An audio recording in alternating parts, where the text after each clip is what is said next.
दोस्तों, कैसे आप ठीक ठाक। अगर आप अपने आप को इंस्टाग्राम पर जो है वायरल करना चाहते हैं और इंस्टाग्राम के लिए बेस्ट जो है टैग्स लगाना चाहते हैं, तो ये वीडियो आपने लास्ट तक देखनी है ताकि आपको पता चल सके कि आप इंस्टाग्राम पर जो है टैग्स कैसे लगा सकते हैं और कहाँ से ले सकते हैं कि आप वायरल हो जाएं।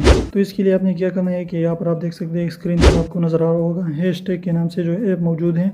आपने प्ले स्टोर में जाना है, वही इंस्टॉल करना है। वहाँ पर आपको हर किस्म के नेचर, फूड, फ्लावर्स, जो भी आप टैग्स चाहते हैं वही सारे के सारे वहाँ पर आपको मिलेगा। और यहाँ पर एक अच्छी बात ये भी है कि आप टैग्स को सर्च कर सकते हैं। यहाँ पर सर्च करिए और वहाँ पर लिख दीजिए जो भी आप चाहते हैं फ्लावर्स जो हो, वहाँ पर आपको टैग्स जो है पॉपुलर टैग्स आपके सामने आ जाएगी।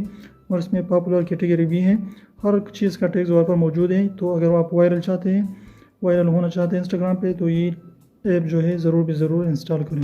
तो एक उस्ताद ने अपने शागिर्द से पूछा कि अंडे और डंडे में क्या फ़र्क है। तो शागिर्द ने कहा कि कुछ भी नहीं। तो उस्ताद ने कहा कि कैसे। तो बच्चे ने कहा कि दोनों खाने की चीज़ें हैं।